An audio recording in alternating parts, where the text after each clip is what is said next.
vont pouvoir mettre en place. Et puis, je suis le référent numérique dans l'entreprise, le référent du responsable de la responsabilité numérique dans l'entreprise.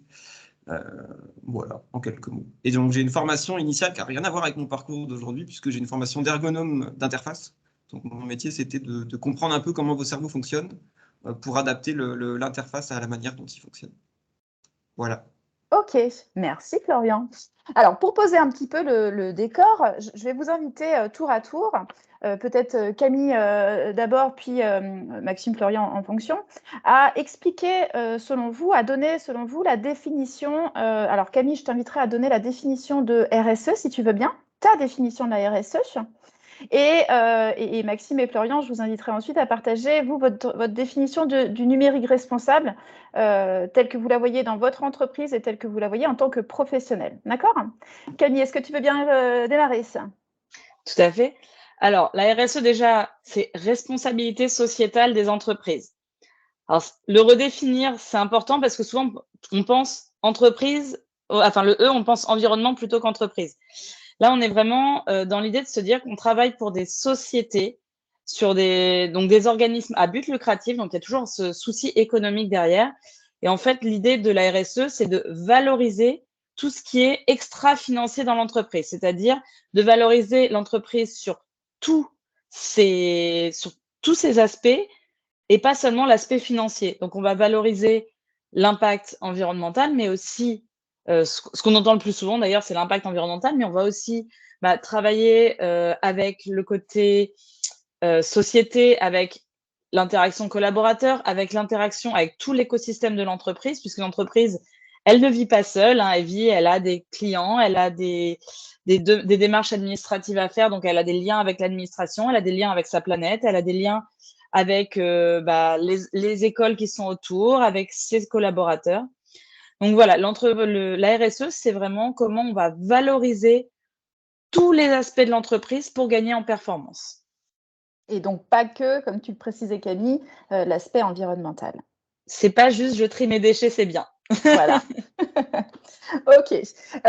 Maxime, est-ce que tu veux poursuivre, toi, sur ta définition du numérique responsable pour expliquer un petit peu aux gens qui nous suivent quelle vision tu peux avoir du numérique responsable ? Alors, je n'avais pas réfléchi à une définition hyper propre, mais c'est intéressant de se dire à chaud finalement comment on décrirait ça simplement. Moi, ce que je me suis dit et ce que j'ai écrit là en quelques secondes, c'est finalement réfléchir et avoir conscience de l'impact du numérique au quotidien. Donc forcément, ça passe, comme vous le savez tous, par l'utilisation d'un nombre de devices électroniques de plus en plus conséquent au quotidien dans sa vie perso et professionnelle. Donc l'impact de cette vie du produit, hein, est-ce qu'on en change souvent pour changer, l'obsolescence programmée, quand c'est en panne, comment on fait, est-ce qu'on jette, où on jette, donc il y a vraiment toute cette partie device et c'est dans l'offre de valeur de ces Digital Labs, puisque finalement, nous, on conçoit des applications qui amènent à réfléchir et à penser autrement l'utilisation de ces devices. Et au-delà de ça, il y a la deuxième partie, pour moi, qui me paraît hyper importante, c'est la partie services digitaux. Les services digitaux qu'on utilise au quotidien, hein, donc les outils numériques et la consommation du web, des applications du téléphone, qui sont conçus d'une certaine façon. Et nous, c'est aussi notre métier et aussi le métier de Florian et de Voyelle, hein, de concevoir ces services digitaux.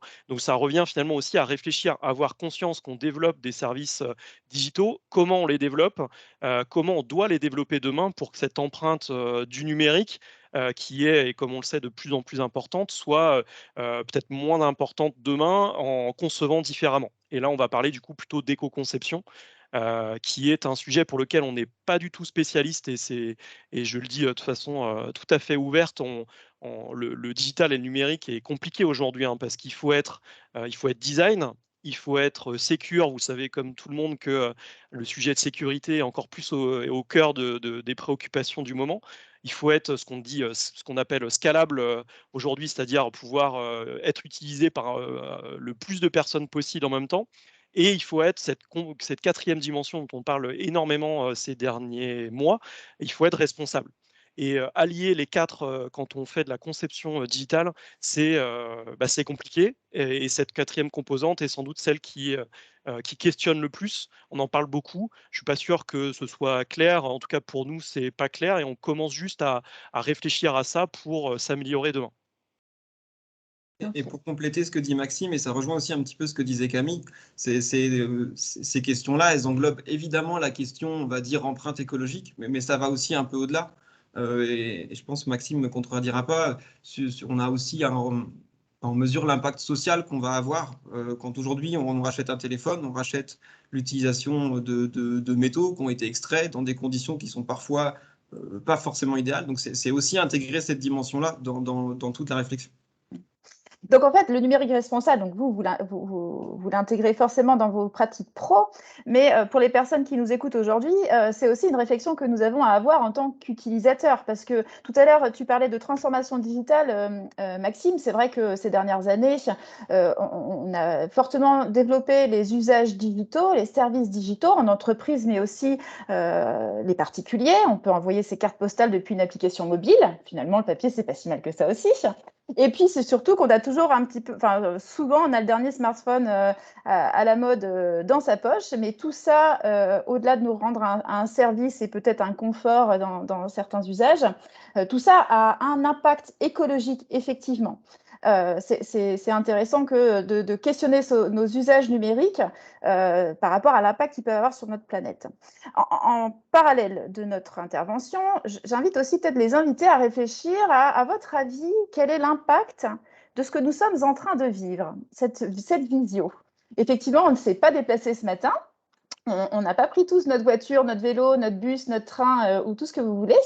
Mais néanmoins, c'est 1 heure que nous allons passer ensemble a probablement un impact et je vous invite à réfléchir à peut-être peser le coût carbone de notre visio. Voilà, réfléchissez à ça, on en reparlera peut-être en fin de visio. Florian, est-ce que tu peux nous préciser, toi, un petit peu concrètement, dans le quotidien, le numérique responsable, qu'est-ce que c'est ou qu'est-ce que ça vient chatouiller dans tes équipes ou chez tes clients, ce sujet du numérique responsable? En fait, ça vient chatouiller pas mal de choses parce que ça touche finalement à tous les métiers de l'entreprise. Et peut-être que le principal changement, pour nous, il est sur la manière même de réfléchir une application ou un site Internet. Puisque la plus grosse économie qu'on va pouvoir faire en termes de conception d'énergie, c'est un peu le même discours que sur les déchets. C'est le service qui consomme le moins, c'est le service qu'on n'a pas construit. Et donc, c'est là où ça mobilise le plus les équipes, c'est comment on réfléchit la manière de concevoir pour n'inclure que des services qui vont avoir une vraie valeur ajoutée. Et là, il y a un vrai travail pour nous en interne et puis d'accompagnement de nos clients pour leur faire prendre conscience qu'à chaque fois qu'ils vont formuler une demande, cette demande elle va générer derrière, directement et indirectement, de la consommation énergétique. Aujourd'hui, ça veut dire qu'il faut revoir les compétences de certains développeurs, ces compétences en numérique pour y intégrer cette notion d'éco-conception, cette réflexion autour de l'impact que peuvent avoir les applications que l'on produit. C'est plutôt des compétences à développer en plus. On a une chance dans nos métiers, c'est que finalement, il y a tout un tas de pratiques qui sont favorables à, on va dire, la sobriété énergétique des sites, qui étaient déjà mises en place aujourd'hui pour des questions de performance. D'accord. Quand vous êtes utilisateur d'un site, vous avez un des critères qui fait que vous appréciez un service. C'est évidemment son design, la manière dont il est conçu, mais c'est aussi la rapidité avec laquelle il se charge. Et globalement, la rapidité avec laquelle il se charge, c'est aussi des critères qu'on va pouvoir réutiliser pour diminuer l'impact carbone des sites et des applications.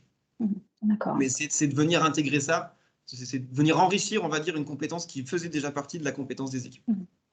Aujourd'hui, Florian, quand une entreprise prend contact avec une agence comme la Voyelle, c'est une demande qui devient de plus en plus importante, cet enjeu de numérique responsable? Ou c'est encore au balbutiement?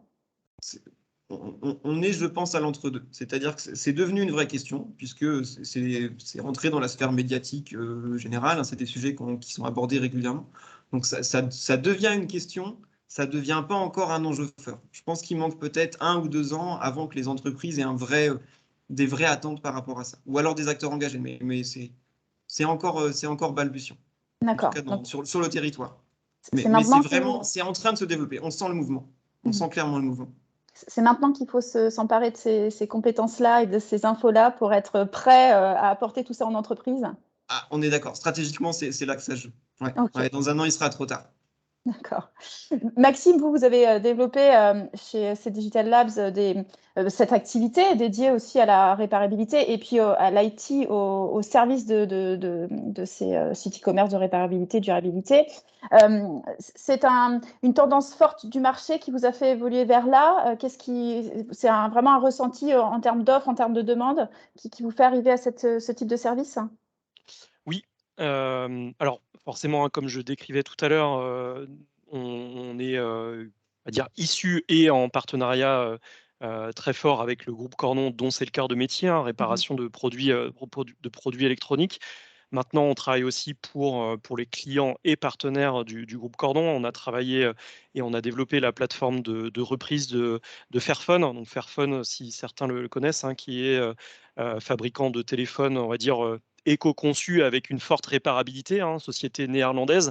Et donc, on s'est couplé à eux au lancement du Fairphone 4 en novembre pour développer la plateforme de rachat, c'est-à-dire faire la promotion lors de la sortie de leur nouveau téléphone sur ne laissez pas les téléphones dans vos tiroirs.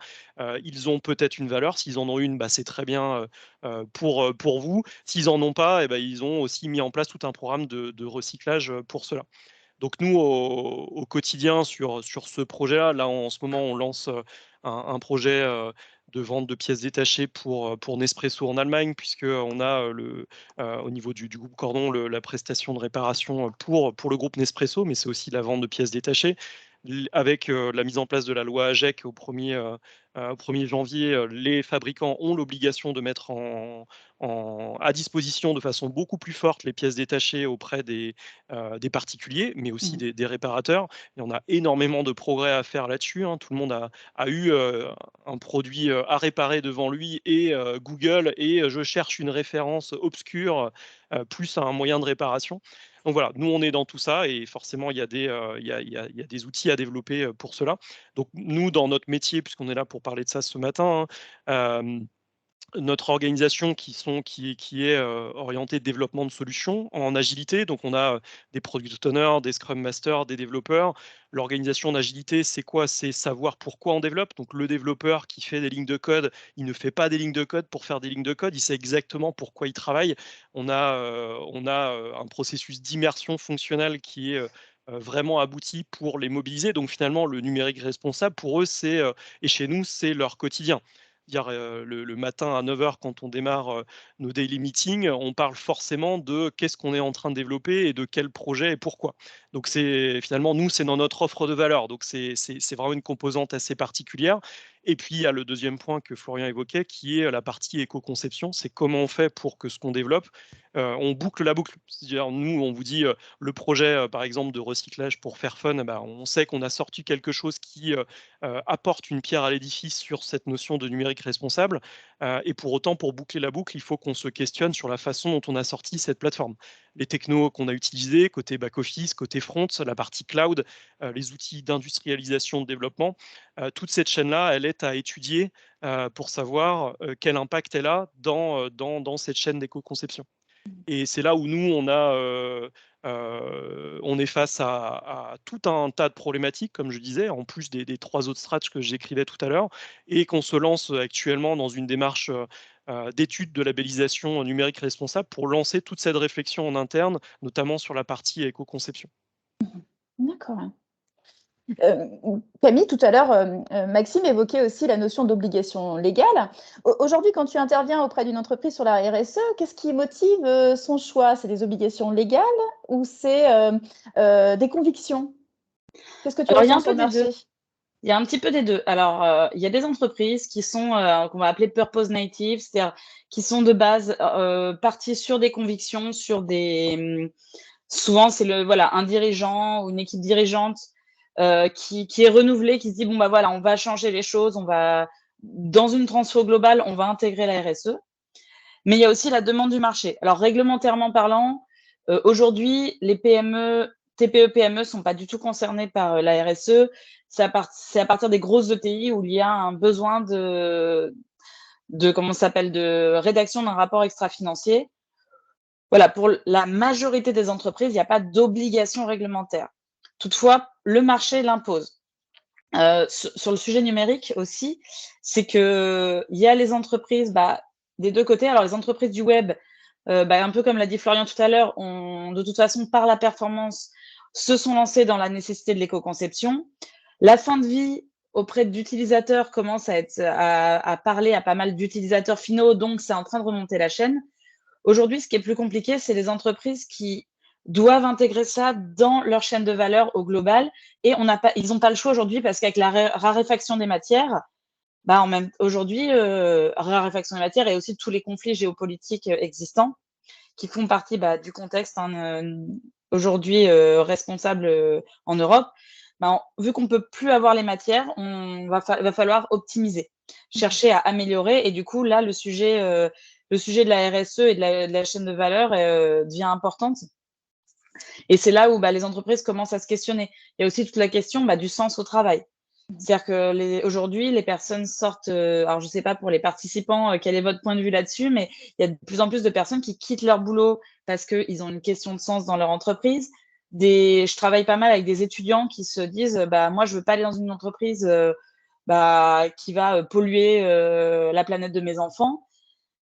Des fois, quand on entend des étudiants 18-20 ans qui disent ça, on est là, ah oui, il y a une conscience. Donc, les entreprises derrière, pour recruter les talents, vu qu'ils veulent le haut du panier, ils veulent leur laisser le choix. Donc, les entreprises vont plutôt demander à travailler la RSE par rapport à ce côté modèle. Donc, il y a vraiment le côté recrutement, nécessité par rapport à la chaîne de valeur, par rapport aux approvisionnements et au contexte, et les marchés, parce qu'aujourd'hui, les marchés publics, par exemple, demandent de plus en plus des critères qu'on va appeler d'éco-conditionnalité, c'est-à-dire on veut que les boîtes qui travaillent pour nous montrent patte blanche, autant sur le sujet environnemental, sur le sujet sociétal, sur tout ce qui est aussi lutte anticorruption. Et on est dans l'essor aussi on se recentre sur du local de plus en plus. Donc voilà, c'est aussi ça la RSE, c'est que c'est vraiment un ensemble de sujets. Et un peu comme une table de mixage, en fait, il faut réussir à travailler un peu tous les curseurs pour obtenir un son qui sonne bien. Ok, tu es DJ, Camille? Non. DJ de la RSE. N'hésitez pas à utiliser l'espace conversation pour poser vos questions aux intervenants. Camille, j'ai une autre question. Concrètement en entreprise, je ne sais pas, tu peux réfléchir à un cas concret d'une entreprise peut-être que tu accompagnes. C'est quoi les actions, peut-être les premières actions, ou c'est quoi les actions concrètes qu'on met en place en entreprise quand on se saisit de la RSE? Alors, en fait, les entreprises, c'est souvent un avancement à 2 vitesses. C'est qu'on va d'abord bosser les quick wins, donc des petites actions faciles à mettre en place, des éco-gestes, histoire de faire quelque chose qui dynamise. Ça va être se mettre à boire de l'eau du robinet, ça va être essayer de justement faire des formations, des sensibilisations, par exemple une fresque du numérique en entreprise, une fresque du climat. Donc ça va être une partie des petites actions qui vont donner du dynamisme.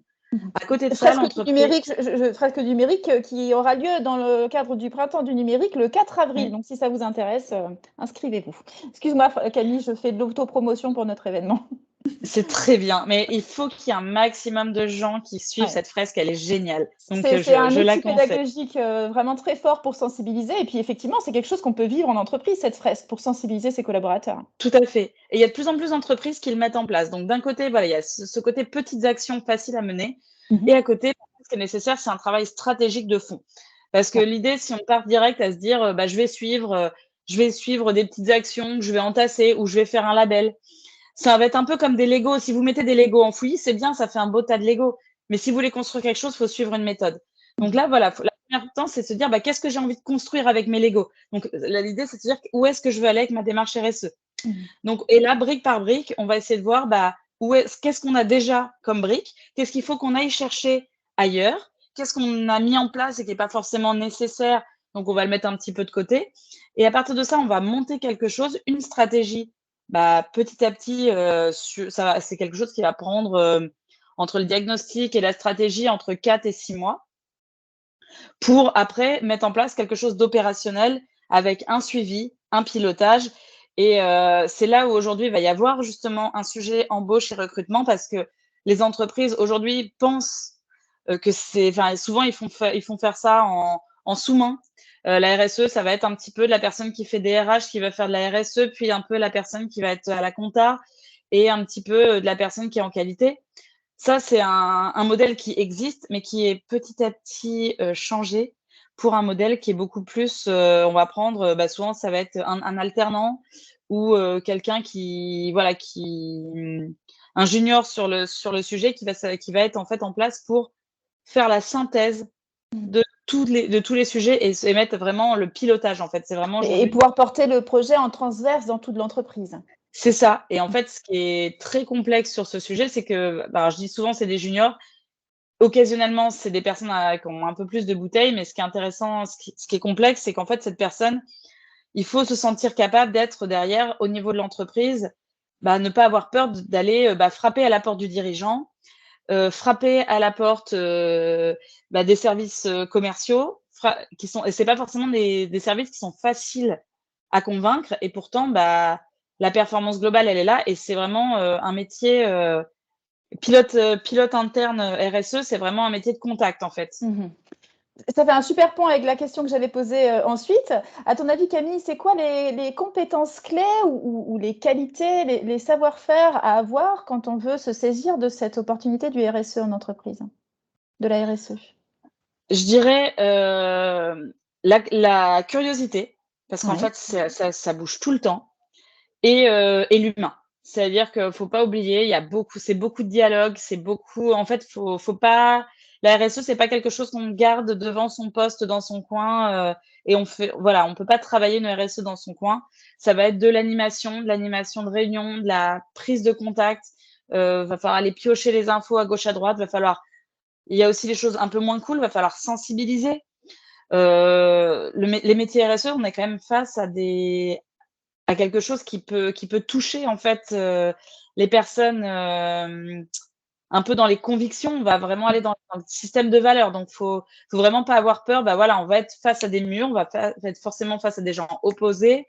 À l'inverse, on va être face à des gens très motivés qui veulent aller trop loin, et il faut réussir justement à les raisonner aussi. Donc, il y a de la conduite de changement derrière tout ça aussi. Il y a de la conduite de changement, de l'animation, et en fait, quand je parlais de curiosité, c'est aussi que c'est quelque chose, faut vraiment aimer avoir un métier en mouvement. C'est-à-dire qu'on peut pas se dire, j'ai mes compétences RSE, je connais l'ISO 26000 sur le bout des doigts. Donc, ISO 26000, c'est la norme qui cadre la RSE. Je connais ma norme ISO 26000, c'est bon, je suis tranquille, je suis responsable RSE. Parce que voilà, il y a 3 ans, on vous parlait pas de numérique responsable. Aujourd'hui, moi, j'ai pas un client en RSE qui va pas me demander, mais oui, mais nous, notre sujet, on est dans le numérique. Si j'étais restée juste sur l'ISO 26000 basique, l'ISO 26000, elle parle pas de numérique responsable. D'accord. Voilà. Et tu parles de labellisation ou de normes qualité. C'est en termes de compétences ou d'actions concrètes. C'est aussi des missions que le chargé de RSE est amené à apporter, donc de rentrer dans ces audits, dans ces labellisations. Ouais, c'est tout à fait ça. C'est un pilote RSE, il va aussi devoir, par exemple, sur une labellisation Positive Workplace ou B Corp, par exemple, ou Lucie, enfin, il y en a plein. C'est quand même des démarches d'amélioration continue.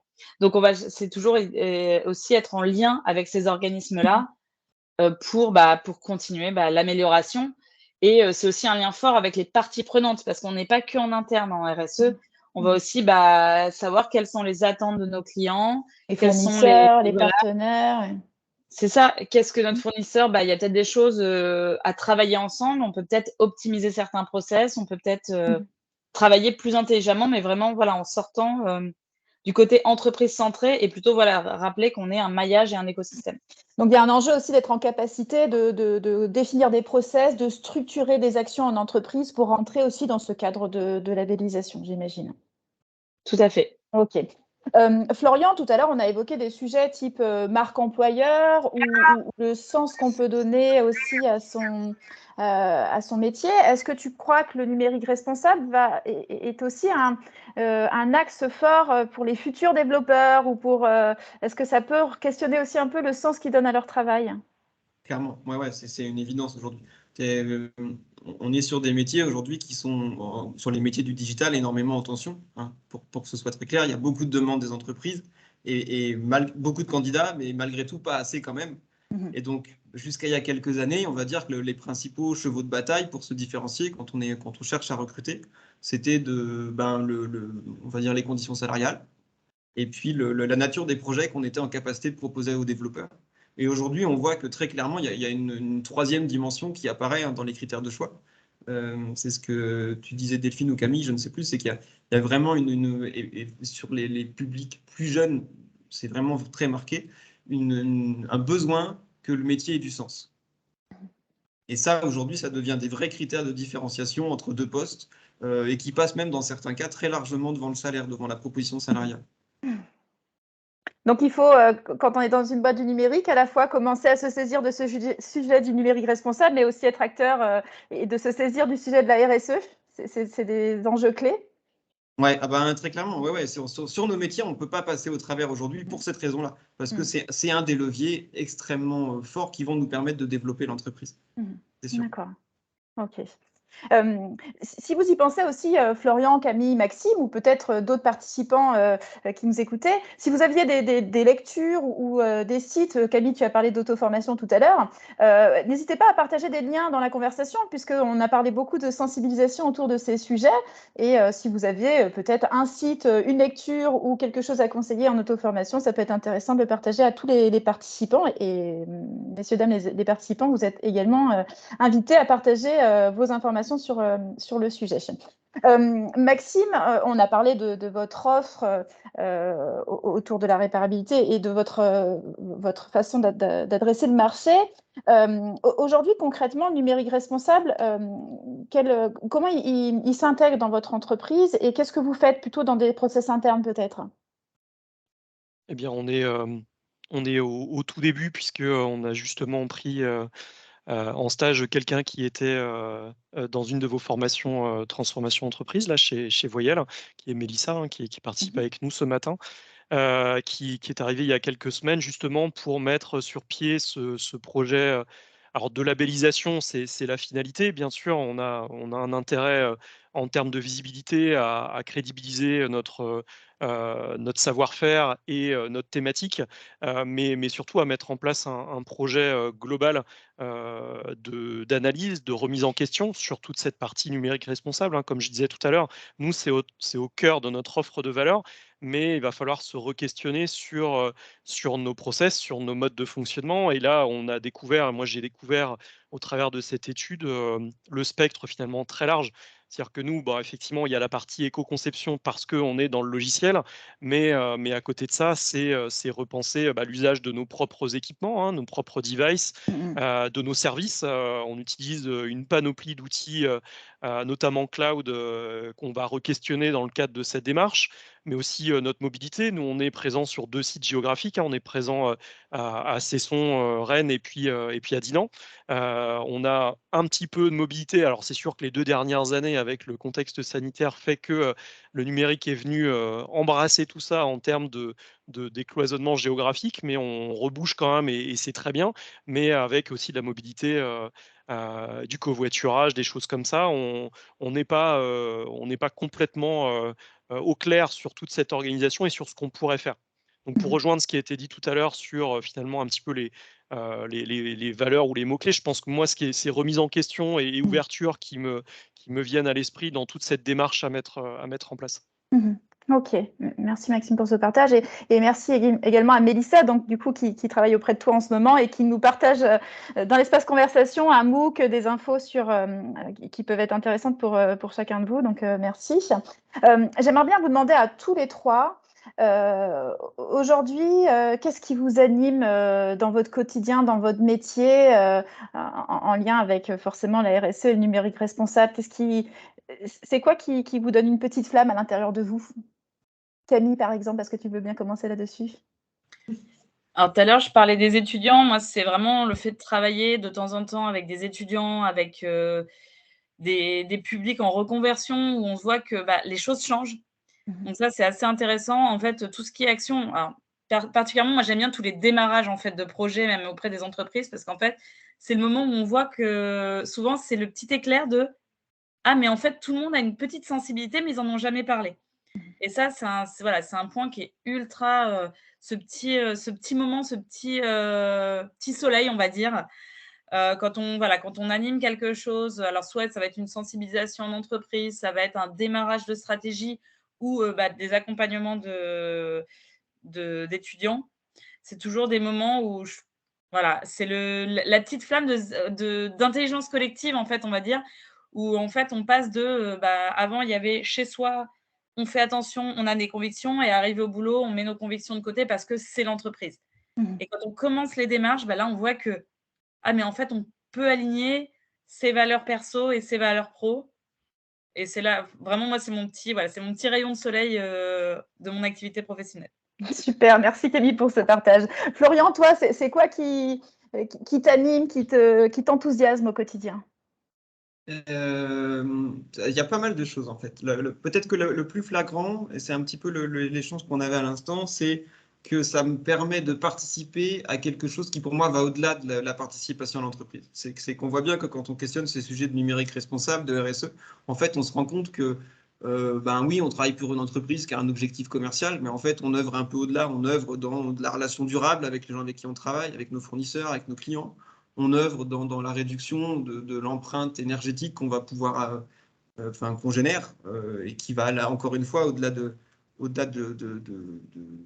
on va dire, de l'objectif économique de l'entreprise. Donc ça, c'est clairement un des premiers leviers.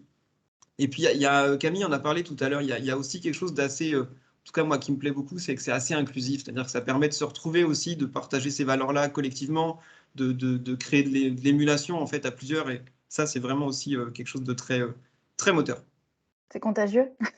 Ah ouais, clairement. Merci Et Florian. puis, il y a en plus, peut-être, si je peux me permettre, Ouais. pour les compétiteurs, il y a quand même il y a un petit défi. C'est-à-dire que c'est dans tous ces critères-là, et Camille et Maxime l'ont dit, c'est une notion d'amélioration continue. Donc, ça veut dire qu'on a un point de départ et c'est comment on fait mieux. Donc, pour ceux qui aiment gagner, il y a aussi ce petit côté-là de tiens, là, on vient d'enlever 0,5 ou diviser par 2 ou d'enlever 30% de conso sur notre produit. Il y a un petit côté, il y a ce côté-là est plaisant aussi. Ok, merci Florian. Maxime, pour ta part, qu'est-ce qui t'anime?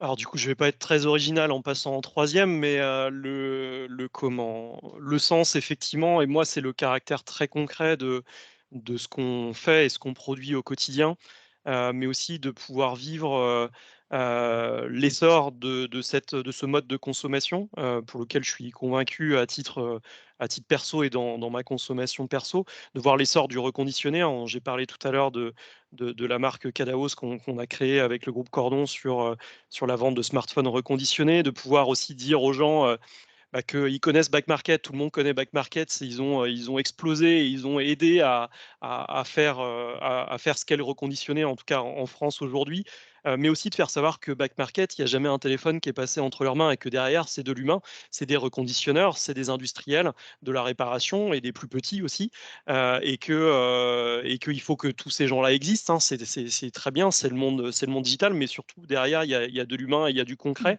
Et pour aller jusqu'au bout, effectivement, et faire le lien jusqu'aux entretiens de recrutement sur cette quête de sens qui est la nôtre, mais qui est celle des jeunes et des personnes qui poussent nos portes.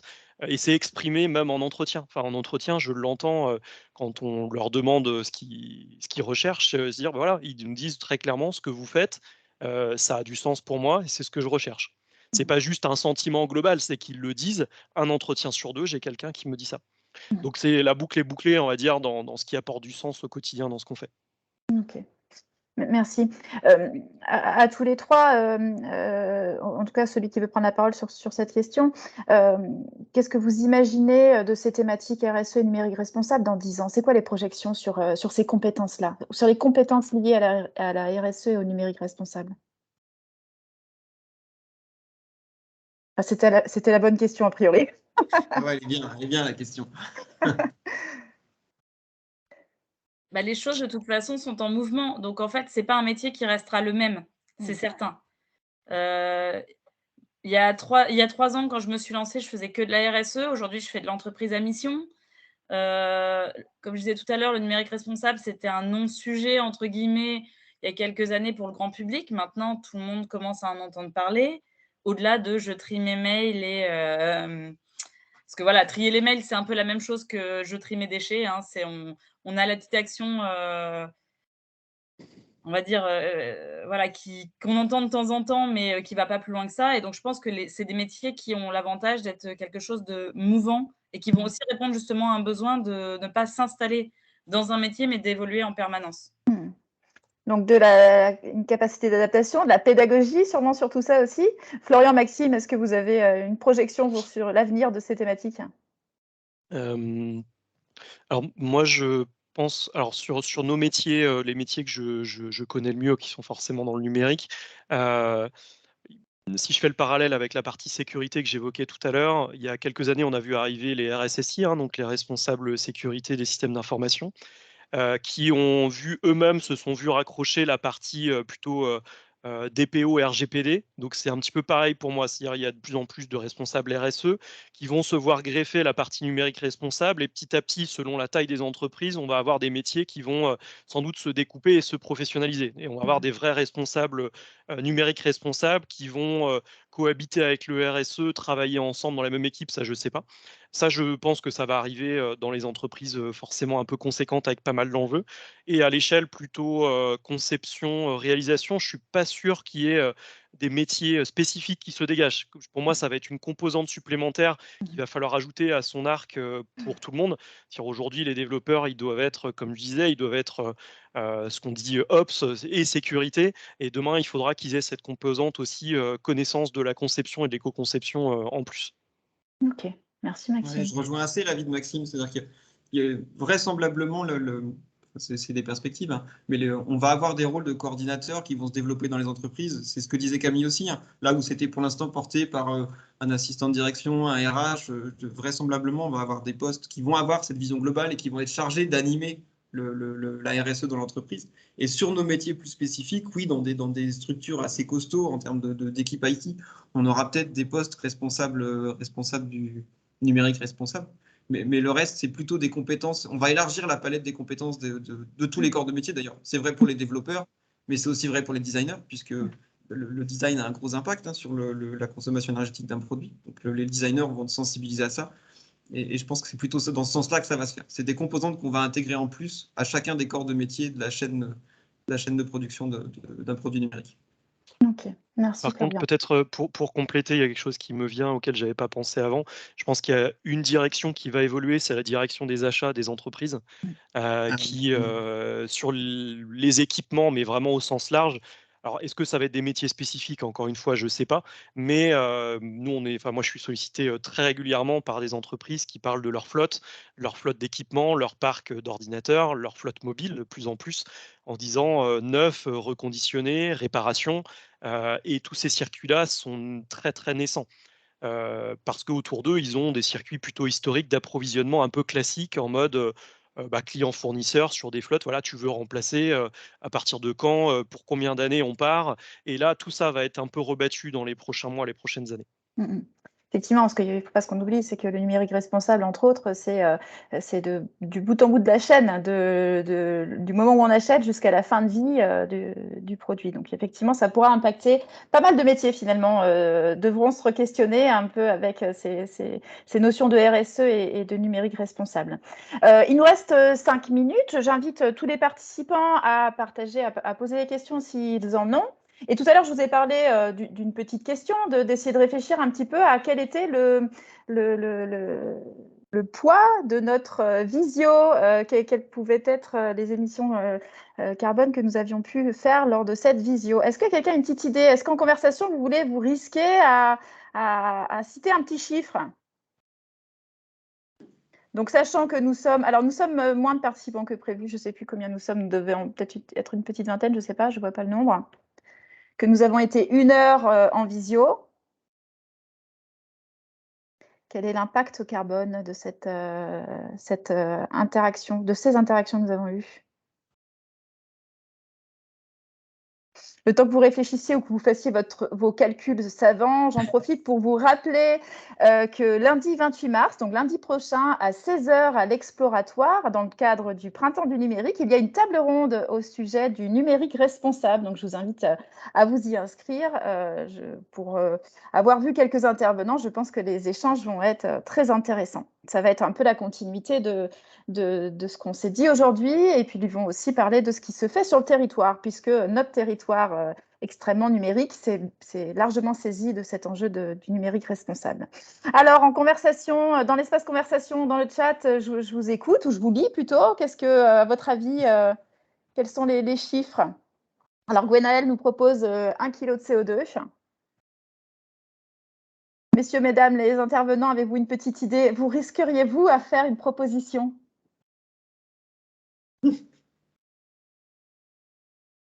Ah, Allez, on compliqué. dit plus que 1 kilo. Allez, Plus que 1 kilo. En plus, c'est outil dépendant. On ne sait pas où on est connectés les uns les autres. Allez, j'aurais été aussi légèrement plus que 1 kilo. Hop. Et si vous avez des questions, n'hésitez pas non plus. Alors, il faut essayer, exactement comme dit Gwenaëlle, il faut essayer. Alors, l'enjeu de ce petit jeu, il n'y a rien à gagner. J'en suis navrée. Ah bon, on a bien fait de jouer. Ouais, vous avez bien fait de jouer, ouais. C'est vraiment d'essayer de réfléchir, enfin de se dire déjà que quand on est en visio, même si a priori on peut se dire on ne sait pas déplacer, cette visio, l'utilisation de la vidéo a forcément un impact sur notre planète. Alors, je ne sais pas si j'ai les meilleurs calculateurs en termes d'empreinte CO2, mais en tout cas, à la louche, avant départ, j'avais calculé à 1,8 kg de CO2 généré, ce qui ferait un trajet d'un peu plus de 9 km en voiture. Voilà. Donc, c'est forcément un petit peu moins que, comme je le disais tout à l'heure, si nous avions pris chacun notre voiture pour nous déplacer à un endroit pour discuter tous ensemble. Donc, c'est mieux, mais ça a tout de même un impact. Voilà. Donc, il y a une question qui est dans le chat, c'est concrètement, qu'est-ce qui provoque une consommation CO2 lors d'une visio? Est-ce que l'un de nos intervenants peut y répondre? Ouais, parce que ce qui consomme en fait du CO2, c'est qu'à chaque fois où vous allez être connecté, eh ben, ça veut dire qu'il y a autant d'ordinateurs qui sont connectés et qui consomment de l'énergie pour fonctionner. Donc ça, c'est, on va dire, chacun de nous, on a un PC ou un téléphone qui est allumé, qui consomme de l'énergie. Et puis en plus de ça, on est sur des systèmes qui transitent par des serveurs globaux. Là, on travaille avec Teams, donc il y a des serveurs de Teams dans le cloud qui vont eux aussi consommer de l'énergie. D'autant plus quand c'est de la vidéo, Florian? Ouais, d'autant plus quand c'est de la vidéo qui sont des flux qui sont assez consommateurs. Et pour rebondir sur ce que tu disais, Delphine, la difficulté de ces sujets-là, c'est qu'aujourd'hui, en plus, les fournisseurs nous donnent très peu d'informations fiables sur la consommation énergétique réelle. Et je pense qu'Ami abondera là-dedans. C'est très compliqué de calculer réellement, puisqu'on a la consommation énergétique là, momentanée, mais on pourrait même inclure dans le coût, sur des temps aussi courts, c'est peut-être pas flagrant, mais on pourrait inclure dans le coût énergétique le coût, la proportion du coût sur la conception des appareils qu'on utilise. Tout à fait. Et c'est vrai que c'est intéressant de le souligner, Florian, c'est qu'aujourd'hui, c'est encore compliqué de peser effectivement cet impact-là du numérique sur plein de sujets, notamment sur l'aspect visio, etc. Le télétravail, certes, ça nécessite moins de déplacements, mais ça nécessite d'autres ressources. Donc, c'est aussi des avancées là-dessus. On est en cours de recherche, en tout cas, et en cours d'avancée sur ces outils de mesure qui nous permettent effectivement de pouvoir peser le choix d'une modalité en visio ou en présentiel. Il est 11h30. Oui.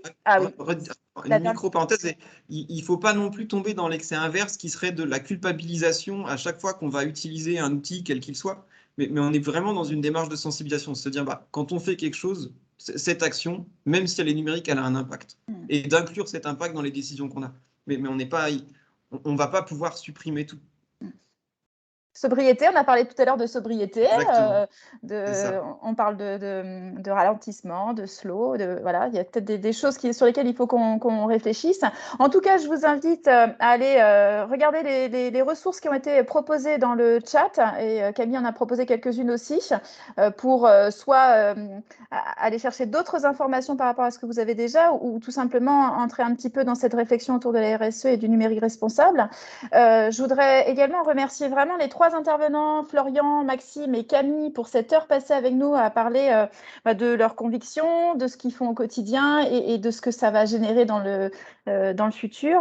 Merci aussi à tous les participants. À l'issue de cette visio, vous recevrez un petit mail avec un petit questionnaire de satisfaction pour pouvoir partager votre ressenti par rapport à cette visio. Et donc, cette visio a été également enregistrée et la vidéo sera utilisée par le Printemps du numérique pour que, tout simplement, que ceux qui n'ont pas pu assister puissent accéder à nos échanges. Voilà. Merci en tout cas à tous. Je vous souhaite une très bonne journée. Et puis, encore une fois, n'hésitez pas à regarder tous les événements qui se passent dans le Printemps du numérique parce qu'il y a beaucoup d'intervenants et beaucoup de visio ou de présentiel sur des sujets très intéressants. Donc, amusez-vous. Voilà. Bonne journée à vous. Merci à tous. Bonne journée. Au revoir.